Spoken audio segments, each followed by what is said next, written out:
দিকে একটা সেটিংস দেখতে পারবেন, সেটা হলো এডিশনাল সেটিংস। এই এডিশনাল সেটিংসের মধ্যে যে আজব আজব ফিচারগুলো লুকিয়ে আছে সেটা কিন্তু আমরা অনেকেই জানি না। তো এই যেই এডিশনাল সেটিংস, এটার মধ্যে যে ফিচারগুলো আছে সেটা নিয়ে আজকের এই টিউটোরিয়াল ভিডিওটি। আশা করি এই ভিডিওটি আপনাদের কাছে অনেক অনেক হেল্পফুল হবে। কথা না বাড়িয়ে শুরু করব মূল ভিডিওতে যাওয়ার আগে সবার কাছে ছোট্ট একটি রিকোয়েস্ট, আপনারা যারা এখন অবধি আমার চ্যানেলটি সাবস্ক্রাইব করেনি তারা দ্রুত আমার চ্যানেলটি সাবস্ক্রাইব করে দেবেন এবং সাথে থাকা বেল বাজিয়ে দেবেন। তো কথা না বাড়িয়ে সরাসরি মূল ভিডিওতে চলে যাচ্ছি। আপনার ফোন থেকে সরাসরি সেটিংস ওপেন করে দেবেন, স্ক্রল করে নিচের দিকে আসবেন। নিচের দিকে আসার পরে এই যেখানে একটা অপশন দেখতে পারবেন এডিশনাল সেটিংস।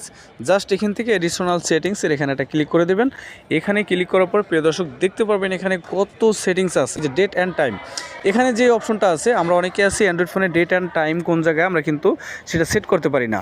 তখন আমরা কি করি, এক একজনের কাছে ধরে যাই, ভাই আমার মোবাইলের ডেটটা এলোমেলো হয়ে গেছে, তোমরা একটু ঠিক করে দাও, সেট করে দাও। আমরা দূরে চলে যাই। আপনারা কিন্তু এখানে এসে জাস্ট এডিশনাল সেটিংসের মধ্যে